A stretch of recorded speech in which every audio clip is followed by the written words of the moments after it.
ఆంధ్రప్రదేశ్లో మంత్రులకు సంబంధించి కొత్తగా నియమితులైన 24 మంది మంత్రులకు సంబంధించిన శాఖల కేటాయింపు ఇంకా సస్పెన్స్ కొనసాగుతోంది.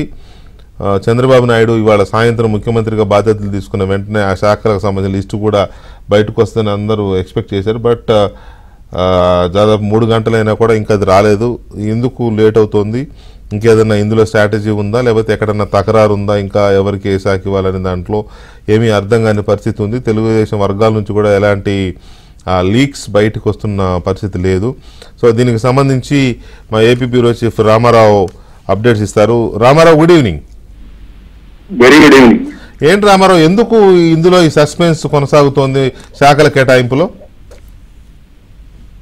వెంకటకృష్ణ, ఆంధ్రప్రదేశ్ లో నిన్న మంత్రివర్గం పదవీ ప్రమాణ స్వీకారం పూర్తయిన వెంటనే చంద్రబాబు నాయుడు చాలా బిజీగా ఉన్నారు. ఆయన నిన్న సాయంత్రం నేరుగా తిరుమల వెళ్లి శ్రీవారిని దర్శించుకొని ఈ రోజు వచ్చేటప్పుడు కూడా మధ్యాహ్నం బాగా ఆలస్యం అయింది.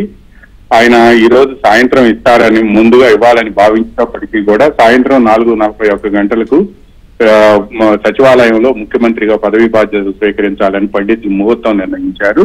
దీంతో ఆయన సచివాలయానికి రావటమే దాదాపుగా గంట సమయం పట్టింది. ఎందుకంటే రాజధాని రైతులు పూలు పరిచి మరీ 9 కిలోమీటర్ల పాటు ఆయన పూలపై స్వాగతం పలికారు. ఆ తర్వాత ఆయన సచివాలయంలో పదవీ బాధ్యతలు స్వీకరించి దాదాపుగా 1.5-2 గంటల పాటు ఉన్నారు. కొద్దిసేపటి క్రితమే నివాసానికి వెళ్లారు. ఎట్టి పరిస్థితుల్లో ఈ రోజు రాత్రి 10 గంటల లోపు శాఖల జాబితాను విడుదల చేస్తారు అని చెప్పి కూడా సీఎం పేషి వర్గాలు చెబుతూ ఉన్నాయి. అయితే జనసేన గాని బీజేపీకి సంబంధించి కానీ పదవులు ఏమి ఇవ్వాలనే అంశంపై ఇప్పటికే జనసేన అధినేత పవన్ కళ్యాణ్ తో కూడా మాట్లాడారు. అదేవిధంగా బీజేపీని ప్రమాణ స్వీకారం చేసిన సత్యకుమార్ తో కూడా చంద్రబాబు మాట్లాడినట్టు సమాచారం అందింది. కొద్దిసేపట్లోనే ఈ శాఖల జాబితా చంద్రబాబు నాయుడు ప్రకటించే అవకాశం ఉంది. వెంకటకృష్ణ, అంటే ఈ రాత్రి కంటే కొద్దిసేపట్లో అంటే ఈ రాత్రికి వచ్చే అవకాశం ఉందన్నట్టు. ఈ రోజు రాత్రి 10 గంటల లోపు జాబితాను విడుదల చేస్తాము అని కూడా ప్రకటించారు. మరికొద్దిసేపట్లోనే ఈ జాబితా కూడా విడుదలయ్యే అవకాశం ఉంది. దీనికి సంబంధించి సీఎం పేషి వర్గాలు కూడా కొద్దిసేపటి క్రితమే ఎట్టి పరిస్థితుల్లో ఈ రోజు శాఖల జాబితా విడుదల చేస్తాము అని కూడా ప్రకటించారు. రైట్ రామారావు, అంటే వాళ్ళకి ఆ శాఖ వీళ్ళకి ఈ శాఖ ఏవేవో రూమర్స్ నడుస్తున్నాయి కానీ వాటికి సంబంధించిన లీక్స్ అయితే లేవు కదా? లీక్స్ అయితే ఇంతవరకు అయితే ఏమి లేవు. Right, thank you very much Ramarao. Thank you. Right, Srinivasarao గారు, ఎందుకు ఇది లేట్ అవుతుందనే దాని మీద చెప్పేశారు. మరి కాసేపట్లో ఎనీ మూమెంట్ వస్తుంది అనేది. ఏమి లేట్ అయిందండి? నిన్న అదేనండి.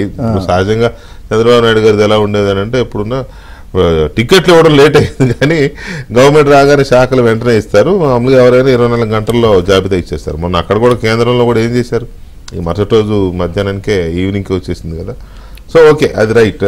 సో మంత్రివర్గం ఒక అద్భుతమైన కాంబినేషన్ అండి. సీనియారిటీకి ప్రాధాన్యత ఇస్తూ యువ నాయకత్వాన్ని ప్రోత్సహిస్తూ నిన్నటి అనుభవం రేపటి అవసరం కలగలిపి ఇంకా సామాజిక వర్గాల కూర్పు, ప్రాంతీయ కూర్పు, అన్ని ప్రాంతాల నన్ను మొన్న ఒక ఫ్రెండ్ అడిగాడండి, ఒక్క మొక్కలో ఈ 5 ఏళ్ళు మీరు ఏం చేస్తారు చెప్పండి అంటే నేను చెప్పింది ఏంటంటే అన్ని ప్రాంతాల అభివృద్ధి, అన్ని వర్గాల సంక్షేమం. అన్ని ప్రాంతాల అభివృద్ధి, అన్ని వర్గాల సంక్షేమం.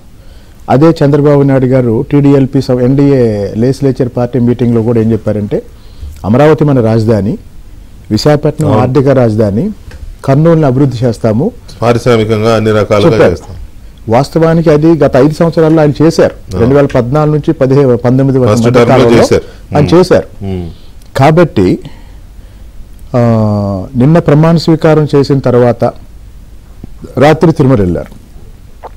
ఈరోజు ఎంత హెక్టిక్ షెడ్యూల్ అంటే ఈరోజు ఉదయం తిరుమల దర్శనం, వెంటనే వచ్చి విజయవాడ అమ్మవారి దర్శనం, మళ్ళీ తర్వాత సెక్రటేరియట్కి బయలుదేరినప్పుడు ఏమైందంటే రైతులు దారిలో పెద్ద ర్యాలీ రిసీవ్ చేసుకుంటారని తెలుసు కానీ దాదాపు 12 కిలోమీటర్లు పూల మీద నడిపించారు కారుని. వాళ్ళ ఉత్సాహం చూసి బాబు గారు కూడా అప్పటి వరకు కాసేపు డోర్ ఓపెన్ చేసి నిలబడి ఆ తర్వాత ఏం చేశారంటే ఓపెన్ టాప్లోకి వచ్చారు. రూప్ టాప్ ఓపెన్ చేసి బయటకు వచ్చారు. బయటకు వచ్చి స్లోగా సీడ్ యాక్సెస్ రోడ్ నుంచి సెక్రటేరియట్ వరకు స్లోగా. అంతే కదా, వాళ్ళు చేసిన త్యాగం చిన్న త్యాగం కాదు కదండి, అసలు ఆషామాషి త్యాగం అయితే. మేము అది లైవ్ లో చూస్తూ ఆ ఓపిక, ఆ ఎనర్జీ నిజంగా మానవ మాతృడికి సాధ్యం కాదండి. ఎందుకంటే ఎన్నికల ప్రచారంలో సేమ్ టైం మనం అటువైపు నుంచి కూడా ఆలోచించాలి. ఎన్నికల ప్రచారంలో మండు టెండలో 3 సభలు పెట్టినప్పుడు ఇందాక ఏదో జగన్మోహన్ రెడ్డి బయటకు వచ్చి నాకు ఆ సత్తు ఉంది అన్నాడు. మాటలు కాదు, నిన్నటిదాకా జగన్మోహన్ రెడ్డి ఇంట్లో నుంచి బయటికి రాని రోజుల్లో మండు టెండల్లో 74 సంవత్సరాల వయసున్న చంద్రబాబు నాయుడు గారు ఎండతో పోటీ పడి మళ్ళీ రాత్రికల్లా వీడియో కాన్ఫరెన్స్ వచ్చేది. ఒక టీచరు స్కూల్ పిల్లలకి ఎలా అయితే నారాయణ శ్రీచైతన్య రోజు ఎలా అయితే రుద్దుతారో, ఎన్నికల ప్రచారం జరిగిన ప్రతిరోజు టెలికాన్ఫరెన్స్ కానీ వీడియో కాన్ఫరెన్స్ కానీ, ఆఖరికి కౌంటింగ్ రోజు తెల్లవారుజామున 4:30కి టెలికాన్ఫరెన్స్ అండి. ఆ రోజు ఎలాంటి జాగ్రత్తలు తీసుకోవాలని ఆయనకి అవి చేయకపోతే, అలాంటి చేయకపోతే ఆయనకు ఒక రకమైన ఆరోగ్య కారణం కూడా అదే కావచ్చు. వెంకటకృష్ణ గారు కౌంటింగ్ కి ముందు రోజు రాత్రి క్లాస్ తీసుకున్నారు. మళ్ళీ తెల్లవారుజామున 6ంటికే కౌంటింగ్ సెంటర్కి వెళ్ళాలని చెప్పేసి అందరు రెడీ అవుతుంటే 4:30కి 5ంటికి సార్ లైన్ లోకి వచ్చి మళ్ళీ మీరు ఇవే చెప్తున్నారు. పోలింగ్ అయిన తర్వాత 3 రోజులకో 4 రోజులకో ఆయన భువనేశ్వర్ గారు హెల్త్ చెకప్ వాటి కోసం విదేశాలకు వెళ్ళారు కదా, ఇటలీ సమయం. అక్కడ నుంచి కూడా ఎవ్రీ మార్నింగ్ టెలికాన్ఫరెన్స్ చేశారు. మీ వాళ్ళే చెప్తా ఉంటారు, మా సార్ చూడు రెస్ట్ తీసుకోవచ్చు కదా ఈ 4 రోజులు అన్నా. అంటే ఇదేంటంటే కనీసం మమ్మాకని పోస్టల్ బ్యాలెట్ కి సంబంధించి అంటే ప్రతి అంశం ఇప్పుడు అలాంటి మొదటిసారి పోటీ చేసిన వాళ్ళకైతే ఒక ఎడ్యుకేషన్ అన్నమాట. ఎన్నికల ప్రక్రియలో ఎన్ని విషయాలు ఉంటాయో. పెద్ద ఎన్నికల ప్రక్రియ అనేది చిన్న విషయం కాదులే. గఫూర్ గారు, ఇక్కడ ఇప్పుడు మంత్రివర్గం మీద రకరకాల చర్చ నడుస్తోంది. నిజానికి సరే, ఎంతమందికి సహజంగా ఉంటుంది, ఎప్పుడు ఉంటాయి అసంతృప్తులు ఉంటారు. చివరికి ఈయన కూడా ఉంటుంది, నాకు కూడా వస్తే బాగుండని. తప్పే ఉంది ఆశపడడంలో కదా. అయితే సీనియర్లు మన అయ్యన్న పాత్రుడు గారు కానీ, బుచ్చ చౌదరి గారు కానీ, లేకపోతే ఆయన కళా వెంకటరావు గారు కానీ, ఇటు చూస్తే కోట్ల సూర్యప్రకాష్ రెడ్డి గారు కానీ, ఇట్లాంటి కే కృష్ణమూర్తి గారి ఫ్యామిలీలో ఆయన గెలిచారు కదా, శ్యామ్. సో ఇట్లాంటి కొంత పెద్ద పెద్ద సీనియర్లని కొంత ఇది చేశారేమో అనే చర్చ నడుస్తోంది. కొంతమంది వాళ్ళు బయటపడ్డారు కూడా. అయితే నాకు ఇవాళ ఆశ్చర్యం వేసింది ఏంటంటే, అయ్యన్న పాత్రుడు గారు చంద్రబాబు నాయుడు గారు బాధ్యతలు తీసుకున్న తర్వాత బయటకు వచ్చిన తర్వాత మీడియా వాళ్ళు ఆపి ఒక మీడియా మిత్రుడు ప్రశ్న అడిగాడు, మీరు అసంతృప్తితో ఉన్నారా మంత్రి పదవి రాలేదని. అంటే అసలు ఆ సమాధానం నేను ఊహించలేదండి. ఏం చెప్పాడు తెలుసా, ఈ పిచ్చి ప్రశ్నలు ఎందుకు అడుగుతారయ్యా మీరు? ఎన్టీ రామారావు గారు నాకు మంత్రి పదవి ఎప్పుడు ఇచ్చాడు తెలుసా? నా వయసు 25 సంవత్సరాలు అప్పుడు ఇచ్చాడు. ఇప్పుడు ఇవ్వద్దా ఏజ్ కుర్రోళ్ళకి? మేము 5 సంవత్సరాలు చేసాం, ఇంకా ఆగొద్దా, మేము ఆగాలి అని అంటే ఆయన దాన్ని అలా సమర్థించుకున్నాడు డెఫినెట్గా. సో ఆ రకమైన ఇదిగా ఉంది కదా. ఇప్పుడు ఈ మంత్రివర్గం శాఖలు ఇంకా రాలేదు, వస్తాయి. కానీ మీ అబ్జర్వేషన్ ఏంటి? వీళ్ళలో యంగ్స్టర్స్ ఉన్నారు, సీనియర్స్ తక్కువ ఉన్నారు, బట్ ఉన్నారు. సీనియర్స్ ఉన్నారు, అనుభవం ఉంది, ఆ రోల్ ప్లే చేసే వాళ్ళు ఉన్నారు. సరే, కొంతమందికి ఏమంటే ఎప్పుడు మేము చివరి రోజు వరకు మేమే ఉండాలనుకునే వాళ్ళు ఉండిండొచ్చు ఏ పార్టీలో ఉంటారు. అవును. కాబట్టి జూనియర్స్ని ఇప్పుడు ఎంకరేజ్ చేయకపోతే వాళ్ళు ఎట్లా నేర్చుకుంటారు? ఏమైనా ముఖ్యమంత్రి యొక్క హక్కు అది, ఎవరిని పెట్టుకోవాలా క్యాబినెట్లో ఏమిటి అనేది. ఎన్డీఏ పార్టీలు చర్చించి నిర్ణయం తీసుకున్నారు. నేను అనుకున్నది ఏమంటే, జగన్మోహన్ రెడ్డి చేసినట్లుగా వీళ్ళని బొమ్మలుగా చేయకుండా పని చేయించాలి. జగన్మోహన్ రెడ్డి దాంట్లో ఎవడు మంత్రి అయినా ఎవరికి ఏం అధికారం లేదు. అతనికి ఆ కారు, ఆ బంగ్లా కూడా కాదు, బయట ఎక్కడో ఉండాలి, గవర్నమెంట్ ఇచ్చిన డబ్బులు తీసుకొని. ఆ రకంగా నామినల్ అండి, నామాత్ర మంత్రులు. అట్లా కాకుండా ఇప్పుడు కొత్త యువతరం ఏదైతే ఉందరో వాళ్ళని మంత్రి పదవులు ఇచ్చారో, సామాజిక కాంబినేషన్ అయితే చూశానండి, చాలా బాగుంది. మా రాయలసీమ వరకు వచ్చినప్పుడు ఒక కమ్యూనిటీ మిస్ అయిందండి, ఇంకేందో నాకు తెలియదు. బోయ వాల్మీకి వాళ్ళకి సంబంధించింది మాత్రం అది ఎంత తొందరగా మస్తుగా ఉంటారు. అదొక్కటి తప్ప సోషల్ కాంబినేషన్ మాత్రం చక్కగా ఉంది, అన్ని తరగతుల ప్రజలని కలుపుకొని పోయేటువంటి పద్ధతిలోనే ఉంది. అంటే దాని బదులు కురుబ ఇచ్చినట్టున్నారు కదా, కవితకి. కురుబ కూడా మంత్రిలో పెద్ద కమ్యూనిటీస్ రెండు, చాలా పెద్ద communities, అవును. బోయా రెండు. ఇప్పుడు మాకు చంద్రబాబు నాయుడు గారు మొట్టమొదట ముఖ్యమంత్రి కదా రాష్ట్ర విభజన తర్వాత అయినప్పుడు మైనార్టీలకు ఇవ్వలేదు, అది చాలా మంది అడిగేవాళ్ళు. ఈసారి అట్లా కాకుండా ఫరూక్ గారికి ముందే సీనియర్ ఫరూక్ గారు ఇచ్చారు. కాబట్టి social combination it's very good. ఒక దశలో చర్చల్లో నాకు బాగా గుర్తు, మీరు అన్నట్టు బీజేపీతో పొత్తు పెట్టుకున్నారు, ఈ మైనార్టీలు దూరం మా దగ్గర ఫరూక్ కూడా డౌట్ గానే ఉందంటున్నారు అని అన్నారు మీరు. అలాంటిది ఆయన కూడా బ్రహ్మాండంగా కొట్టుకొచ్చేది. అల్లు అర్జున్ పోయినా అవును, అల్లు అర్జున్ పోయి పెంచారు. కాబట్టి ఈ ప్రజలు సార్ ఇప్పుడు నేను చెప్తున్నాను కదా, ఇప్పుడు ఒకవేళ శ్రీనివాసరావు గారికి అంచనా ఉందేమో 160 నాకైతే అంచనా లేదు, అంటే 120 ఆమె మోతాదులో అనేసి అనుకున్నాం. ఈ స్వీప్లో ఇంకెవరు మిగిలిన 10-11 అంటే పెద్దిరెడ్డిది అది ఏముంది, అది ఏం పెద్ద పాయింట్ కాదు. వాళ్ళు ఎన్ని కోట్లు ఖర్చు పెట్టినారో మనకు తెలియదు. కాబట్టి ప్రజలు ఆశించిన పద్ధతిలో సోషల్ కాంబినేషన్ బాగుంది. యువతరము సీనియారిటీ రెండింటిని గౌరవించేటువంటి పద్ధతిలో ఉంది. వాళ్ళను వ్యక్తిగతంగా బాధ్యతలు ఇచ్చేసి ఏ శాఖ ఎవరికి ఇస్తారో చూడాలి మనం. సర్వం ముఖ్యమంత్రిగానే ఉండకూడదండి. జగన్మోహన్ రెడ్డి చేసిన పొరపాటు చంద్రబాబు నాయుడు చేయరు, వాళ్ళని కూడా పని చేయనివ్వాలి. వాళ్ళ చెప్పాలి పాలసీ ముఖ్యమంత్రి చేతిలో ఉంటుంది. మిగతా పనికి సంబంధించినంత ఆ శాఖలు లేకుంటే అధికారులకు ఆట విడిపండి. ఎవడాలి సెక్రటరీకి వచ్చేవాడు కాదు, ఆ సీఎంఓ దగ్గరికి పోయేది అటెండ్ ఇంటికి వెళ్ళిపోయేది. అట్లా కాకుండా సెక్రటరియట్ ఫంక్షన్ కావాలా, మంత్రివర్గం ఫంక్షన్ కావాలా, ఆ రూపంలో చేస్తే బాగుంటుంది. మంత్రులకు శిక్షణ అంటున్నారు, మంత్రులకి మంచిదే, శిక్షణ పెట్టి వాళ్ళ శాఖలో మంచిదే. శిక్షణ శిబిరం కూడా ఉందని అంటున్నారు. మరి ఇది చేస్తారు, అటువంటివి చేస్తారు చంద్రబాబు నాయుడు గారు. అయితే భానుప్రకాష్ రెడ్డి గారు, ఈ మంత్రులకు సంబంధించి ఇంకా శాఖల కేటాయింపు మరి కాసేపట్లో అది నైట్ ఏదో టైంలో వచ్చే అవకాశం ఉంది. ఇక్కడ అందరి చూపు ఏంటంటే చంద్రబాబు నాయుడు గారి తర్వాత పవన్ కళ్యాణ్ గారు అండ్ లోకేష్ గారు, వీళ్ళిద్దరు ఏ శాఖలు వచ్చినా వీళ్ళిద్దరి వ్యూస్ ఎలా ఉంటాయి అనేది ఒకటి. ఎందుకంటే లోకేష్ ఎప్పుడు ఆయన పాదయాత్ర కూడా యువగళవని పెట్టుకునే పాదయాత్ర చేశాడు, యూత్కి ఎంప్లాయ్మెంట్ ఎక్కువ ఇవే కదా ఆయనది.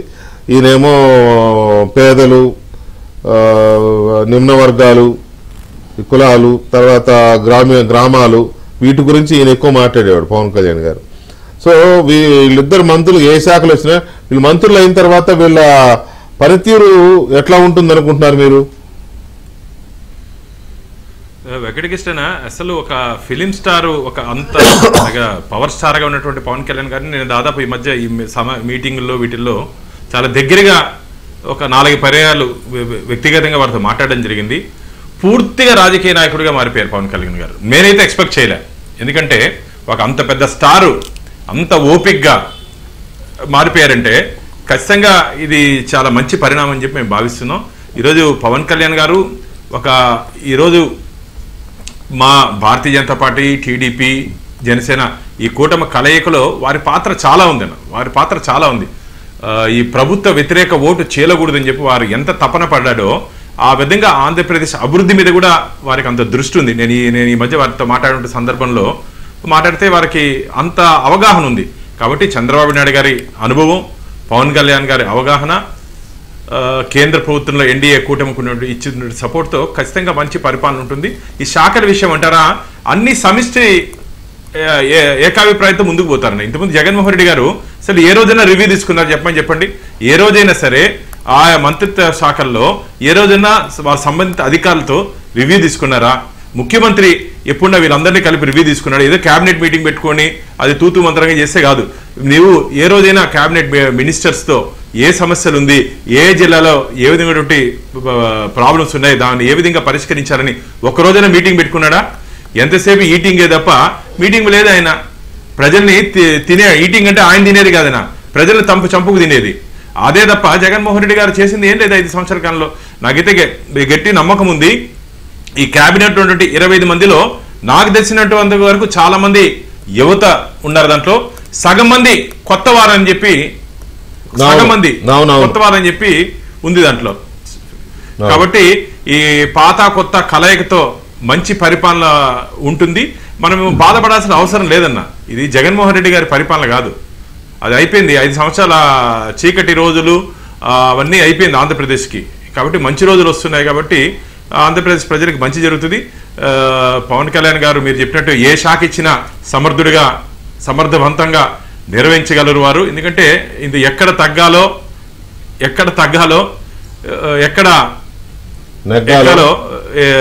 పవన్ కళ్యాణ్ గారు బాగా, కాబట్టి వారికి బాగా తెలుసు. కాబట్టి ఈ చంద్రబాబు నాయుడు గారి అనుభవం, ఎందుకంటే ఈరోజు చంద్రబాబు నాయుడు గారిని మనగాన్ని గత 5 సంవత్సరాల ముందు గాను గెలిపించుకోవాలంటే ఆంధ్రప్రదేశ్ ప్రజలు ఈరోజు ఈ అవసరం, ఈ పరిస్థితి లేదు కదా ఆంధ్రప్రదేశ్ ప్రజలకి. ఈరోజు అమరావతి రాజధాని ఏడు పోయి చూస్తే ఏ విధంగా ఉందన్న మొత్తం పాడుపడిపోయింది. కొన్ని వేల కోట్లు మన డబ్బు, అది ప్రజాధనాన్ని దుర్వినియోగం చేశారు వ్యక్తిగత కక్షతో కేవలం ఒక సామాజిక వర్గాన్ని టార్గెట్ చేస్తూ. ఐఎమ్ సారీ టు సే, రాజకీయాల్లో కులాల ప్రస్తావన తేగకూడదు, కానీ జగన్మోహన్ రెడ్డి గారి ఆలోచన ప్రతీకారంతో పనిచేశారు. ప్రజల కోసం పనిచేయకుండా ప్రతీకారంతో పనిచేసిన కారణంగా ఈరోజు ఆంధ్రప్రదేశ్ రాష్ట్రానికి ఈ దౌర్భాగ్యం ఏర్పడింది. కానీ ఈ కష్టాల నుంచి, ఈ నష్టాల నుంచి ఖచ్చితంగా ఈ ఎన్డీఏ కూటమి, తెలుగుదేశం, బీజేపీ, జనసేన కూటమి మంచి ఆలోచనలతో మా అందరి ఆలోచన ఒకటే, ప్రజలు బాగుండాలి, ఆంధ్రప్రదేశ్ రాష్ట్రం ముందుకు పోవాలి. దానికి ఏం చేయాలి, ఏ విధంగా చేస్తే ఆంధ్రప్రదేశ్ రాష్ట్రం బయటపడుతుందో దాని మీద పూర్తి అవగాహనతో మేము బయటపడుతున్నాం. మంత్రుల శాఖలు ఏది ఇచ్చినా సరే, ఈ 25 మందిలో ఎవరికి ఏది ఇచ్చినా సరే సమర్థవంతంగా నిర్వహిస్తారు. ఎందుకంటే పైన ఉన్నటువంటి క్యాప్టెన్ బాగున్నాడు. మామూలుగా ఏదైనా టీంలో కాన్ఫిడెన్స్ రావాలంటే క్యాప్టెన్ మీద ఆధారపడతారు చాలా మంది, ఎందుకంటే వాళ్ళ ప్లానింగ్ కానీ అది కానీ ఏ విధంగా తీసుకుపోవాలో. కాబట్టి ఆ విధంగా ఒక మంచి క్యాప్టెన్ దొరికాడు ఆంధ్రప్రదేశ్కి ఈరోజు మనకు. గతంలో కూడా వారి అనుభవం ఈరోజు అందరికి పనికొస్తుంది. కాబట్టి ఎవరు దిగులు పడాల్సిన అవసరం లేదు. నేను పదే చెప్తున్నా, ఆంధ్రప్రదేశ్కి మంచి రోజులు అని చెప్పి. ఖచ్చితంగా ఆంధ్రప్రదేశ్కి మంచి రోజులు వచ్చాయి. ఈ రోజే మొదలైంది. కాబట్టి ఈ 5 సంవత్సరాలు కాదు, ఇంక ఎన్ని సంవత్సరాలైనా సరే ఈ మంచి రోజులు ఇలాగే ఉండాలంటే ఇలాంటి కూటమిని ఎన్నుకోవాలి. మీరు గతంలో ఎన్నుకున్నటువంటి నాయకులు మరి కాకుండా ఏదో ఉబ్బిపోయి తబ్బిపోయి ఎన్నుకున్న దానికి ఈరోజు ఒక్కసారి గెలిపించండి, ఒక్కసారి అవకాశం ఏంటి అని చెప్పి మనకు పురాణాలు ఉంది కదా, అడుగు తొక్కితే వామనుడు దొక్కాడు అటు తొక్కితే ప్రజలు మొత్తం వెళ్ళిపోయారు, లోపలికి భూస్థాపితం అయిపోయారు, పాతాళంలో వెళ్ళిపోయారు. కాబట్టి ఆ పరిస్థితి లేకుండా ప్రజల్ని ఎటువంటి ఇబ్బంది లేకుండా ఎన్డీఏ కూటమి పరిపాలిస్తుంది. దానికి ఖచ్చితంగా ప్రజలు కూడా, ఎందుకంటే అందుకనే కదా ప్రజలు కూడా, అందుకనే ఈరోజు ఆంధ్రప్రదేశ్ వంటి ప్రజలు నేను చాలా సందర్భాల్లో చెప్పడం జరిగింది, మావాడు మనవాడు అని ఓటేయద్దండి, మంచి వాటికి ఓటేయండి. మంచి వాటికి ఓటేస్తే ఏ విధంగా పరిపాలన ఉంటుందో రాబో రోజుల్లో ఆంధ్రప్రదేశ్ ప్రజలు రుచి చూడబోతారు.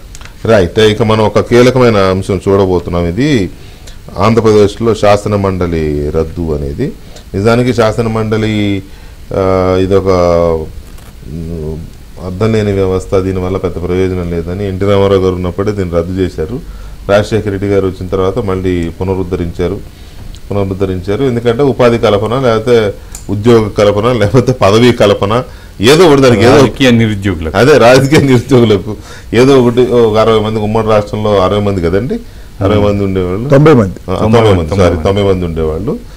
ఇప్పుడు ఆంధ్రప్రదేశ్లో 58 మందికి అక్కడ ఎమ్మెల్సీ స్థానాలు ఉంటాయి.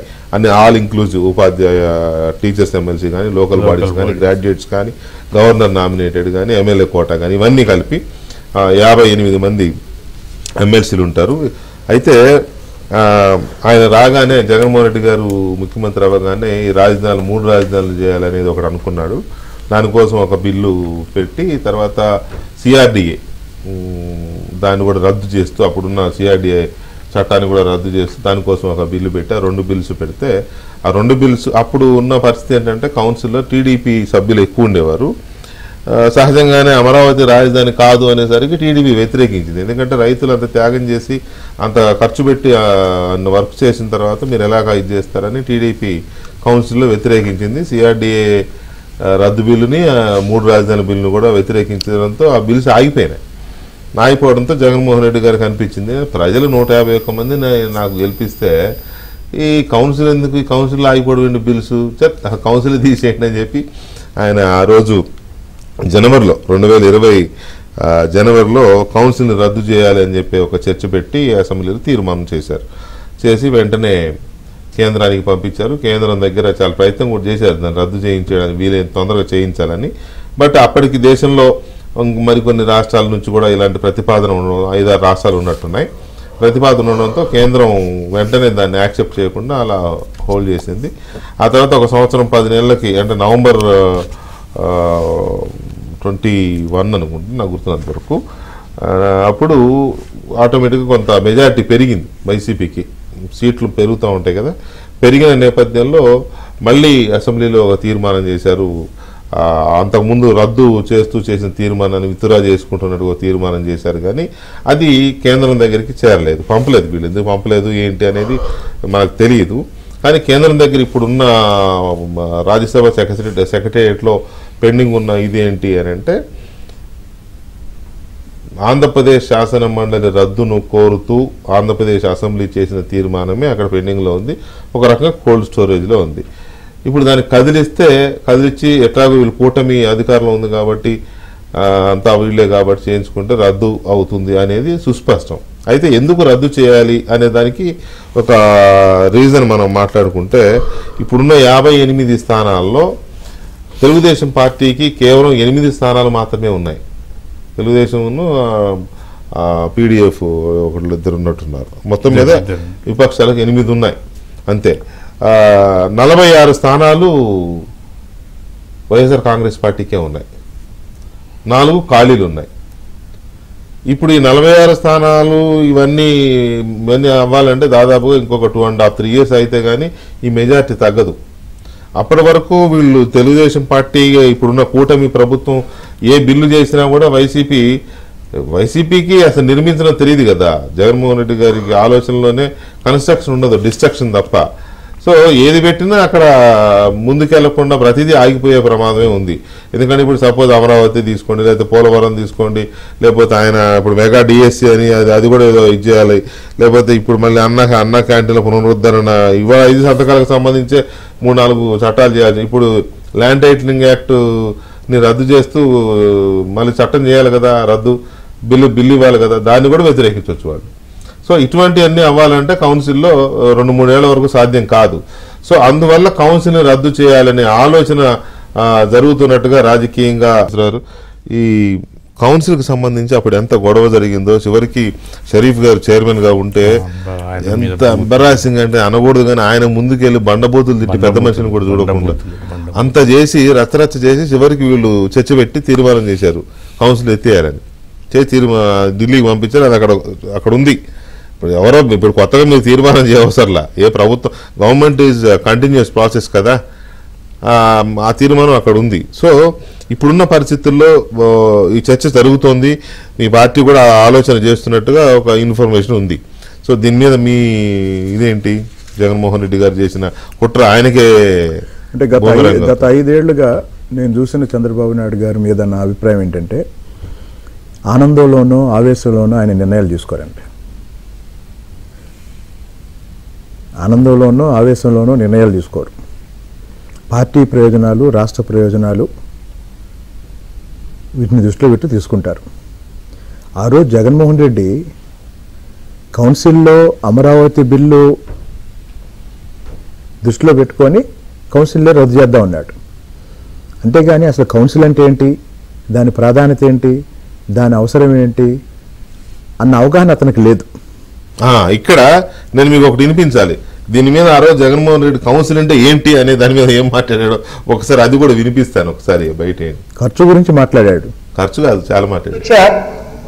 కోట్ల మంది అధ్యక్ష, కోట్ల మంది ప్రజా ప్రయోజనాల కోసం చేస్తున్న చట్టాలకు అధ్యక్ష, రాజకీయ కోణంతో అడ్డు తగులుతున్న రీత్యా అధ్యక్ష, అనవసర ఆర్థిక భారం దృష్ట్యా మండలిని రద్దు చేస్తుంటే ఈ రద్దు చేస్తున్నాము అని చెప్పడానికి గర్వపడుతున్నాం అధ్యక్ష మేము ఇవాళ.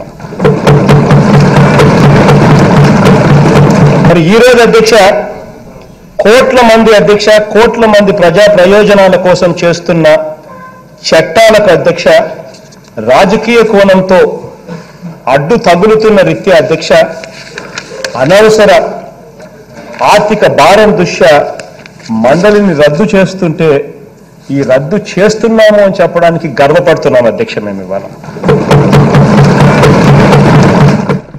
అది ఆర్థిక భారం అవుతోంది, ఇది దీనివల్ల వేస్ట్, ఇది రద్దు చేయడానికి గర్వపడుతున్నామని చెప్పాడు ఆయన ఆ రోజు.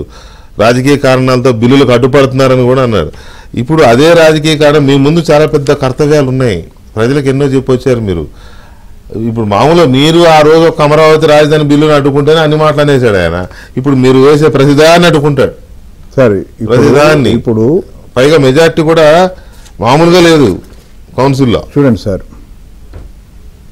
కూటమి అధికారంలోకి వచ్చింది, 11 సీట్లతో జగన్మోహన్ రెడ్డి గారు ప్రతిపక్షంలో ఉన్నారు. మిగతా అంశాలు పక్కన పెట్టి కూటమి విధానాల మీద వైసీపీ చర్చకు రావాలి. అది శాసనసభ అయినా శాసన మండలి అయినా సరే రావాలి. అలా కాకుండా అధికార పక్షం చేసిన ఏ నిర్ణయానైనా మేము అడ్డంగా వ్యతిరేకిస్తామంటే బయటికి వచ్చినాక గుడ్డలీడు తీసుకొడతారు. కొట్టను కదా ధైర్యం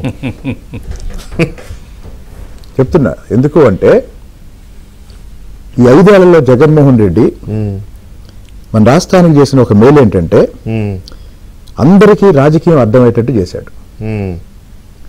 అందరికీ చట్టాల మీద కొంత అవగాహన పెరిగేటట్టు చేశాడు.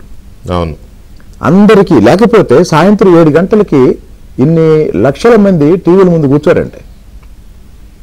జగన్మోహన్ రెడ్డి రాకముందు రాజకీయాలకు సంబంధించి కాస్త వార్తలు చూసేవాళ్ళు, మరుసటి రోజు పేపర్ చూసేవాళ్ళు.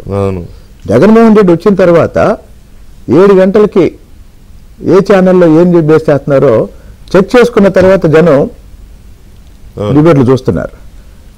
ఇంకోటి, హైదరాబాద్ నుంచి ఆంధ్రప్రదేశ్ వెళ్ళి ఓటేయటం మీరు గత అనేక దశాబ్దాలుగా మీరు చూసుంటారు. ఇంతమంది ఎప్పుడు కానీ అదేదో విజయవాడ నుంచి గుంటూరు, గుంటూరు నుంచి విజయవాడ వచ్చినట్టు విదేశాల నుంచి జనం వచ్చి ఓట్లేసి వెళ్ళారండి. అవును.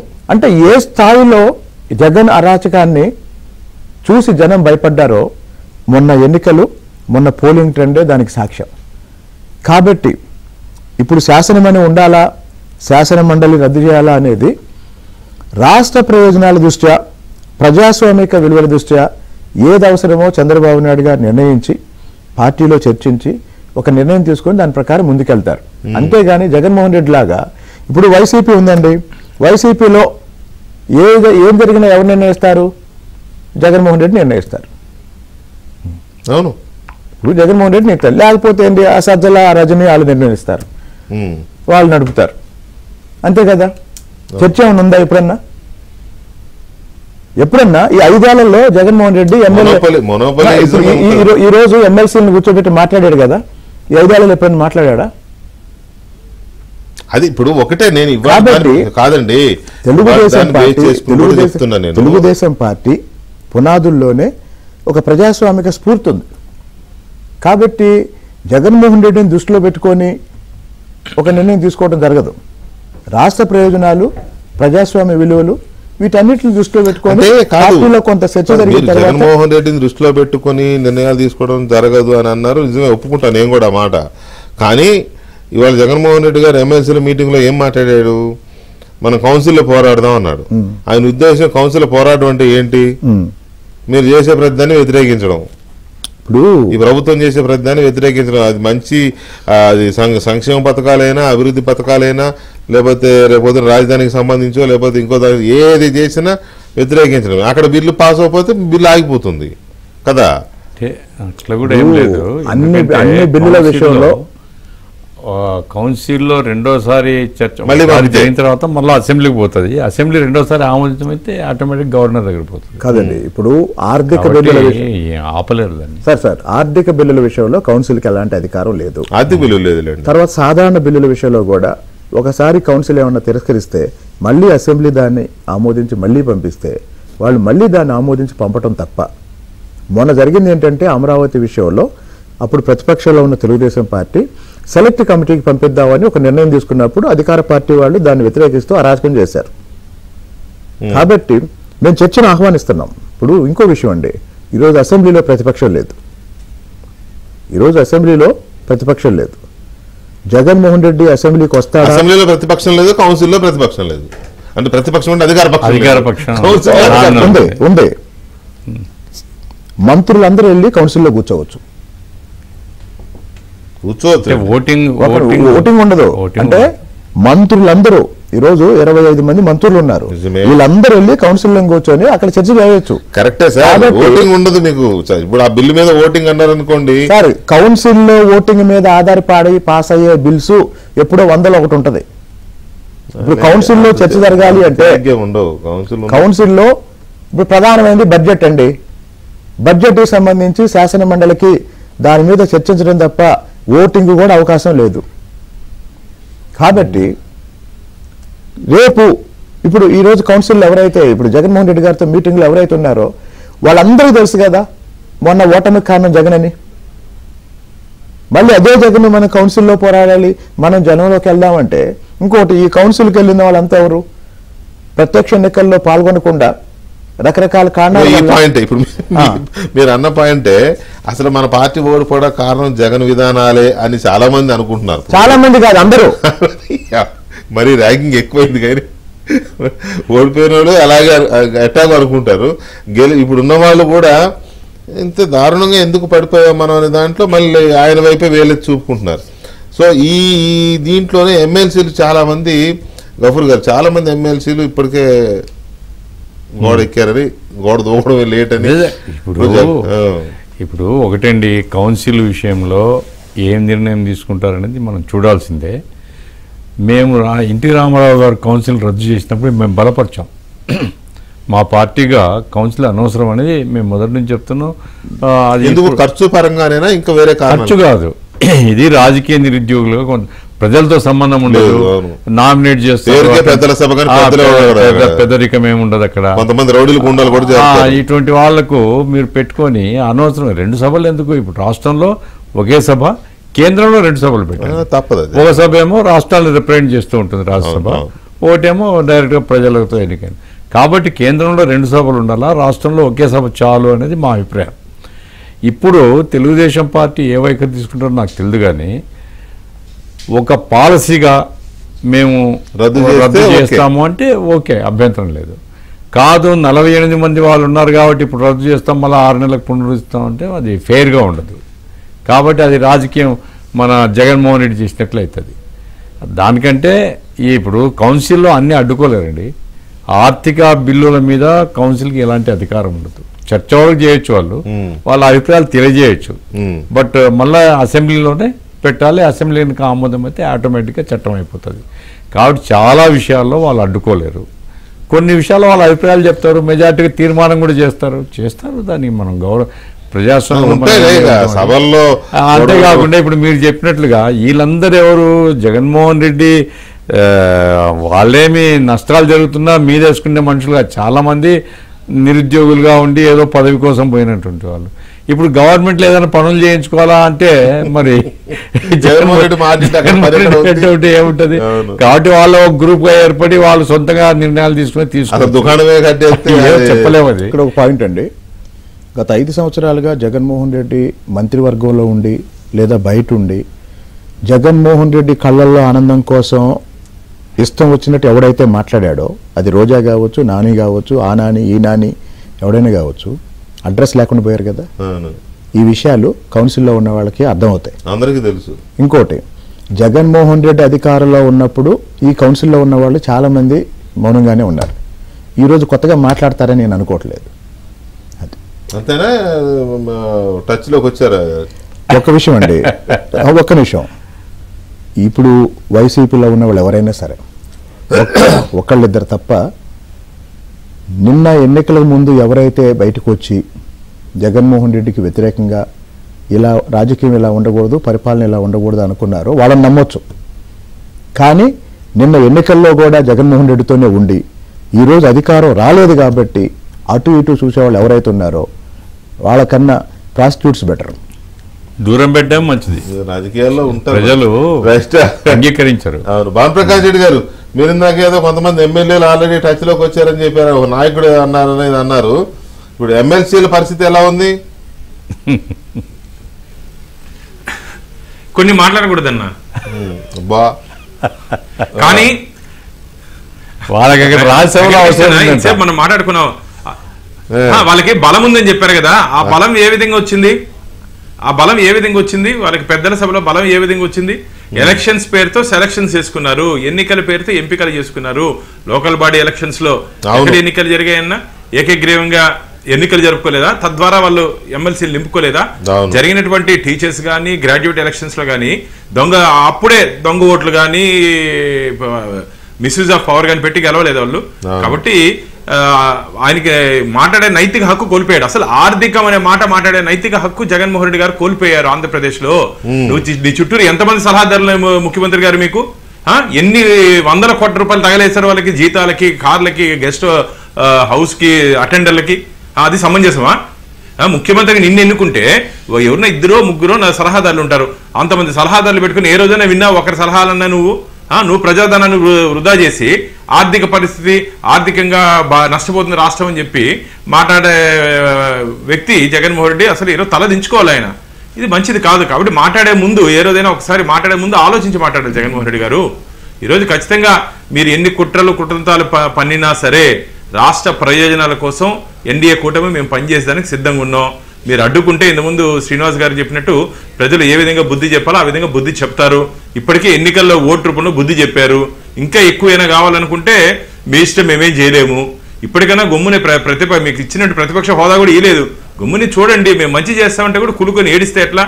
ఇప్పుడే ఈ 10 రోజులు ఏడ్చారు, ఇప్పుడే 10 రోజులు ఏడ్చారు. ఇంకా రాష్ట్రం ఇంకా ఏడుస్తూ ఉండండి అంతే. ఎందుకంటే ఆంధ్రప్రదేశ్ ప్రజలు మాకు పూర్తి మ్యాండేటరీ ఇచ్చారు, మా మీద నమ్మకం విశ్వాసంతో. మా ఆంధ్రప్రదేశ్కి మంచి జరగాలని చెప్పి మేము కోరుకుంటున్నాం. ఆ మంచి కోసం ఏం చేయాలో మేము సిద్ధంగా ఉన్నాం.